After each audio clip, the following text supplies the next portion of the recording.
বলেন ওয়াকাদা রাব্বুকা আল্লা তা'বুদু ইল্লা ইয়্যাহ। আল্লাহ রাব্বুল আলামিন এই আয়াতের ভিতরে ডাক দিয়ে বলতেছিল, ও দুনিয়ার মানুষ শোনাও, আমার দুইটা ফয়সালার ভিতরে এক নাম্বার ফয়সালা হলো তোমরা আমি আল্লাহর ইবাদত করবা। ও দুনিয়ার মানুষ, আমি আল্লাহ রাব্বুল আলামিন তোমাকে দুনিয়ার ভিতরে এমনে এমনে বানাই নাই। তোমাকে বানানোর পিছনে আমার একটা উদ্দেশ্য আছে, একটা কারণ আছে। ও দুনিয়ার মানুষ, আমি আল্লাহ রাব্বুল আলামিন যে তোমাকে বানিয়েছি, কিসের জন্য বানিয়েছি? আল্লাহ বলেন ওয়া মা খালাকুতুল জিন্না ওয়াল ইনসা ইল্লা লিয়াবুদুন। আল্লাহ রাব্বুল আলামিন বলেন, ও দুনিয়ার মানুষ, আমি তোমাকে বানিয়েছি আমার ইবাদত করার জন্য, জিন এবং ইনসানকে বানিয়েছি আমার ইবাদত করার জন্য। ও বন্ধু, মুসলমানের ইমানের পর সবচেয়ে বড় দামি ইবাদতের নাম হলো নামাজ। জোরে আওয়াজ দিয়ে বলেন, দামি ইবাদতের নাম কি? আল্লাহর নবী বিশ্ব নবী রাহমাতুল লিল আলামিন হাদিসে পাকের ভিতরে বলেন, আউয়ালু মা ইউহাসাবু বিহিল আবদু ইয়াউমাল কিয়ামাতিস সালাহ। ও দুনিয়ার মানুষ শোনো, কাল কিয়ামতের ময়দানে যেদিন হাশরের মাঠ কায়েম হবে, সর্বপ্রথম বান্দার কাছ থেকে নামাজের হিসাব নেওয়া হবে। তাহলে ইবাদতের মধ্যে সবচেয়ে গুরুত্বপূর্ণ ইবাদতের নাম হলো নামাজ। বলেন কি? নামাজ পড়লে লাভ না লস আছে? কেমন লাভ? আল্লাহর নবী বলেন, আল্লাহর নবী বিশ্ব নবী রাহমাতুল লিল আলামিন জনাবে মুহাম্মদ রাসূলুল্লাহ সাল্লাল্লাহু আলাইহি ওয়াসাল্লাম বলেন, ও দুনিয়ার মানুষ শোনো, তোমরা যদি সময় মতো গুরুত্ব সহকারে 5 ওয়াক্ত নামাজ আদায় করতে পারো, ও দুনিয়ার মানুষ, এক নম্বর পুরস্কার হলো আমি আল্লাহ রাব্বুল আলামিন তোমাদের রিজিকের অভাব দূর করে দিব। এক নম্বর পুরস্কার। কিসের অভাব দূর করে দিবে? জোরে আওয়াজ দিয়ে বলেন, কিসের?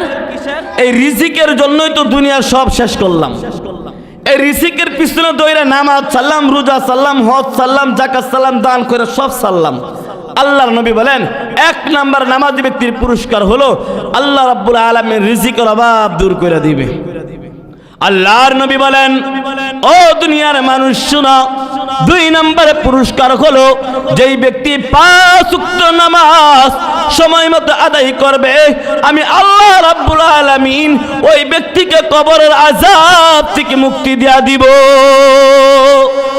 আল্লাহর নবী বলেন, ও দুনিয়ার মানুষ শোনো, 3 নম্বর পুরস্কার হলো কোন ব্যক্তি যদি 5 ওয়াক্ত নামাজ সময় মতো আদায় করতে পারে, ও বন্ধু, 3 নম্বর পুরস্কার হলো আমার আল্লাহ রাব্বুল আলামিন তোমাকে ডান হাতে আমলনামা দিয়া দিবেন। এই ডান হাতে আমলনামা আল্লাহ যারা দিবে, ওই ব্যক্তির হাসরের ময়দানে আর কোনো কিছুর দরকার নাই। ডান হাতে আমলনামা পায়া সবাইরে দেখাইতে থাকবে, দেখো আজ আমার আমলনামা ডান হাতের ভিতরে দেওয়া হয়েছে। দুনিয়ার ভিতরে সন্তান ভালো রেজাল্ট করলে সবাইরে ফোন কইরা জানাই, মামারে বলে, মামিরে বলে, চাচারা বলে, চাচি বলে, বোন রে বলে, দুলাভাইরে বলে, জানো আমি তো প্লাস পেয়েছি, গোল্ডেন পেয়েছি, সবাইরে দেখায় আনন্দ হইয়া। আর যদি খারাপ রেজাল্ট করে কারে দেখায়? কাউরে দেখাই না। হাসরের ময়দানে আমার আল্লাহ যার ডান হাতে আমলনামা দিবে, ওই ব্যক্তি হাসরের মাঠ ঘুরে ঘুরে সবাইরে দেখাইতে থাকবে, দেখো আমার আমলনামা ডান হাতের ভিতরে দেওয়া হয়েছে। আর আল্লাহ রাব্বুল আলামিন যার বাম হাতে আমলনামা দিছে, কাউরে দেখাইবো না। লজ্জা, জাহান্নামে কাউরে দেখাইবো না। আল্লাহর নবী বলেন, 3 নম্বর পুরস্কার হলো যেই ব্যক্তি 5 ওয়াক্ত নামাজ সময় মতো আদায় করবে, আল্লাহ রাব্বুল আলামিন ওই ব্যক্তির ডান হাতে আমলনামা দিয়ে দিবেন। বলেন সুবহানাল্লাহ। আল্লাহর নবী বলেন, ও দুনিয়ার মানুষ শোনো, কোন ব্যক্তি যদি 5 ওয়াক্ত নামাজ সময় মতো আদায় করতে পারে, 4 নম্বর পুরস্কার হলো পুলসিরাতের পুল আল্লাহর নবী বলেন বিজলির আকারে পার করে দিবেন। ও মুসলমান বন্ধু, 5 নম্বর পুরস্কার হলো কোন ব্যক্তি যদি 5 ওয়াক্ত নামাজ সময় মতো আদায় করে, আমার আল্লাহর নবী বলেন, ও দুনিয়ার মানুষ, 5 নম্বর পুরস্কার হলো বিনা হিসাবে জান্নাত দিয়া দিবি। এই 5টা পুরস্কার নামাজির না বেনামাজির? জোরে আওয়াজ দিয়ে বলেন কার? যার এই 5টা পুরস্কার দিবে তার কোনো চিন্তা আছে? তার কোনো চিন্তা আছে? জাহান্নামের ভয় আছে? কোনো ভয় নাই। আল্লাহ বলেন যে ব্যক্তি 5 ওয়াক্ত নামাজ আদায় করবে বিনা হিসাবে আল্লাহ তাআলা ওই ব্যক্তির জান্নাত দিয়ে দিবে। আল্লাহ নবী যখন এই আলোচনা মসজিদের ভিতরে করলেন, আল্লাহ নবীর এক সাহাবী বাড়িতে যাইয়া তার স্ত্রীরে বলতেছে, শোনো আল্লাহর নবী বলছে যদি নামাজ পড়ো তাহলে এই এই পুরস্কার। স্ত্রী চোখের পানি ছাড়িয়ে দিয়ে বলে, স্বামী আমারও মন চাই এই পুরস্কারগুলি অর্জন করার, জান্নাতে যাওয়ার, কিন্তু যদি আপনি আমাকে একটু সুযোগ করে দিতেন, যদি আমাকে আপনি একটু সুযোগ করে দিতেন তাহলে আমারও মন চা আমি নামাজ আদায় করার। কিন্তু স্বামী আমার তো তেমন কিছু নাই, পরনের কাপড় নাই, নামাজ আমি কেমনে পড়ব? ওই সাহাবীর নাম হলো হযরত আব্দুল্লাহ আনসারী রাদিয়াল্লাহু তাআলা আনহু। আব্দুল্লাহ আনসারী যখন এই কথা বললেন, ওই দিন থেকেই আব্দুল্লাহ আনসারী আগে সবার আগে মসজিদে চলে যাইতেন, এখন সবার পরে মসজিদে যায়। আগে কখন যাইতেন? সবার আগে যাইতেন। আমরা তো সবার পরে যাইতে বেশি পছন্দ করি। জামো দুই নামাজটা পড়া হুজুর পিছে আবার তাড়াতাড়ি বাইরে চলে আমু, এত তাড়াহুড়া দেরি করা দরকার আছে, বাড়িতে কত কাজ কাম আছে। আব্দুল্লাহ আনসারী সবার পরে যাইতেন, আগে যাইতেন, সবার পরে বের হয়ে আসতেন। এই আলোচনার পর থেকে আব্দুল্লাহ আনসারী এখন আর সবার আগে যায় না, সবার পরে যাও, সবার আগে আসে। এই দৃশ্যটা আল্লাহ নবীর সাহাবায়ে কেরাম দেখছেন। ব্যাপার কি, যেই লোক সবার আগে আসতো এখন সবার পরে আসে, সবার আগে চলে যায়, কারণ কি?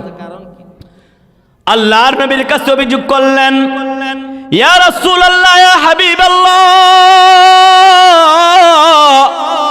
নবী আমার আপনার সাহাবী আব্দুল্লাহ আনসারী আগে সবার আগে মসজিদে আসতো, সবার পরে মসজিদ থেকে যাইতো।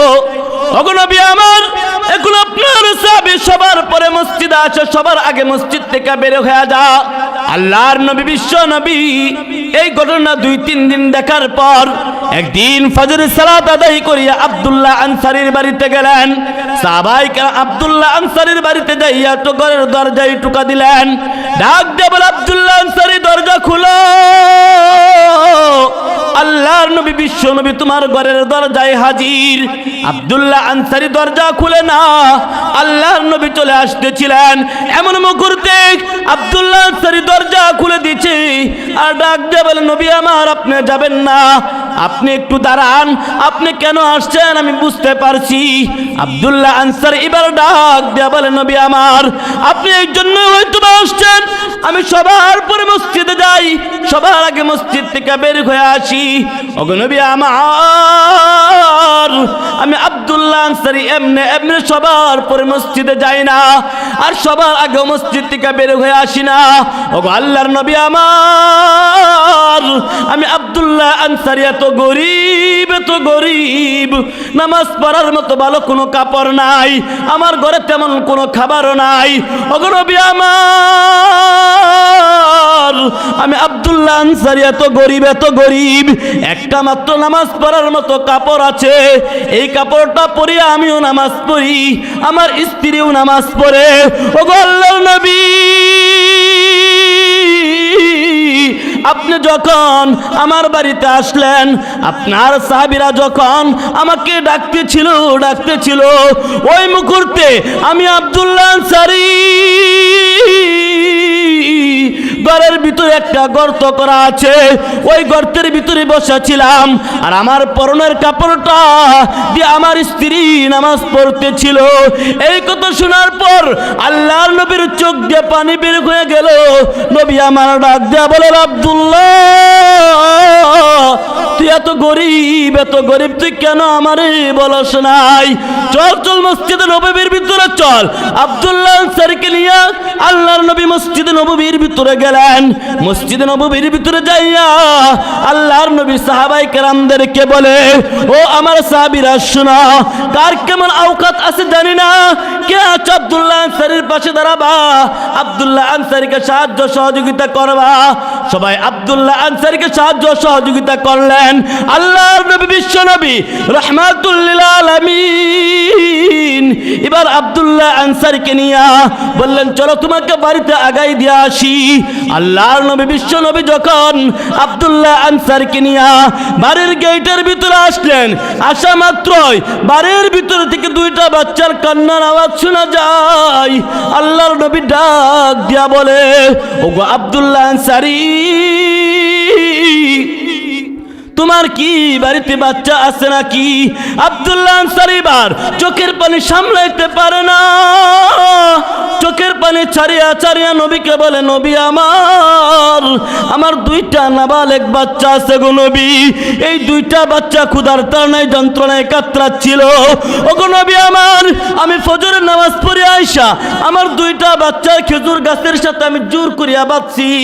ওগো মায়ের নবী আমার, আমি আমার দুইটা সন্তানকে খেজুর গাছের সাথে বেঁধে রাখছি। আল্লাহর নবী বিশ্ব নবী এবার ডাক দেয়া বলে, ওগো আব্দুল্লাহ আনসারী, তুমি কেমন বাবা হইলা? বাবা হইয়া তোমার সন্তানকে খেজুর গাছের সাথে বেঁধে রাখছ। আব্দুল্লাহ আনসারীর চোখ দিয়ে পানি পড়ে আর বলে, নবী আমার, দুনিয়ার ভিতরে এমন কোন বাবা আছে গো যেই বাবা তার সন্তানকে খেজুর গাছের সাথে বেঁধে রাখবে? ওগো নবী আমার, আমি এমনি এমনি আমার সন্তানকে খেজুর গাছের সাথে বাঁধি নাই গো নবী। আমার এমন অসহায়, আমি এমন অসহায়, আমি আমার সন্তানের মুখে খাবার দিতে পারি না। ওগো নবী আমার ঘরের ভিতরে আগুন জ্বলে না রান্নার জন্য, কারণ আমার ঘরের ভিতরে কোনো খাবার নাই। ওগো নবী আমার সন্তান দুইটা, আমার বাড়ির পাশে কাফেরের এক খেজুর গাছ আছে, ওই গাছ থেকে খেজুরগুলি জমিনে পড়ে আমার সন্তান দুইটা টুকায়া টুকায়া খেজুরগুলি খেয়ে ফেলে। ওগো মায়ার নবী, যখন আমার সন্তান দুইটা খেজুর খায়া ফেলে, ওই ইহুদির বাচ্চা মুখের ভিতরে আঙ্গুর ঢুকাইয়া দেয়, আঙ্গুর ঢুকাইয়া খেজুরগুলি বাইর কইরা ফেলে। ও মায়ার নবী আমার, এই দৃশ্য আমি বাবা হইয়া কেমনে সইতে পারি? এই জন্য আমার দুইটা বাচ্চার আমি ওই কাফিরের খেজুর গাছের সাথে বেঁধে রাখছি। দেখেন কত অসহায় সাহাবী। এই জন্য আমার বাচ্চা দুইটারে আমি খেজুর গাছের সাথে বেঁধে রাখছি, যেন আমার এই বাচ্চা দুইটা কাফিরের খেজুর খাইতে না পারে। কারণ হারাম খাবার খাইবে, হারাম খাবার খাইলে তো আল্লাহ তাআলা কোনো ইবাদত কবুল করবে না। আর আমাদের ছেলেবেলেদেরকে বইলা দে, যা একটা মিশন আছে। কি আছে যুবক? একটা মিশন আছে। মিশন কি? তো আজকে অমুকের কাছে ডাবগুলি কেল্লা ফতে করবো, চল, মিশন আছে বলে। ও মুহতারা, এই যে হারাম খাইলা, চুরি কইরা, অন্যের মাল খাইলা, অন্যের হক নষ্ট কইরা, খোদার কসম তোমার ইবাদত কবুল হবে না। আব্দুল্লাহ আনসারী বলে, নবী আমার, এই জন্যই দুইটা বাচ্চারে খেজুর গাছের সাথে বেঁধে রাখছি। আল্লাহ নবী ডাক দিয়া বলে, ও কোন সাহাবী আসো, এই দুইটা বাচ্চারে মুক্তি করবা? উসমান গনি দাঁড়ায় বলে, নবী আমি আছি। উসমান গনি দাঁড়ায় গেছে, কাফিরের বাড়িতে যায় বলে, ওই পন্নাকে আব্দুল্লাহ আনসারীর বাড়িতে দুইটা খেজুর গাছ আছে, হ্যাঁ আছে, বিক্রি করবি নি? কর্ম বিনিময়ে কি চাষ কর? দুইটার বিনিময়ে 200 চাই। উসমান বলে, যা দিয়া দিলাম। সুবহানাল্লাহ। বাড়ির যা কইবেন, কেন এনে কইলে আবার মহিলারা শুই না ফেলবো না? বাড়ির যা কইবেন। আব্দুল্লাহ আনসারীর বাড়িতে আয়েশা বলে, নবীজি, এই দুইটা খেজুর গাছ আমি কি না দিয়া দিলাম আব্দুল্লাহ আনসারীর হাদিয়া। আল্লাহর নবী বলেন, উসমান তোমার সাথে জান্নাতে দেখা হবে।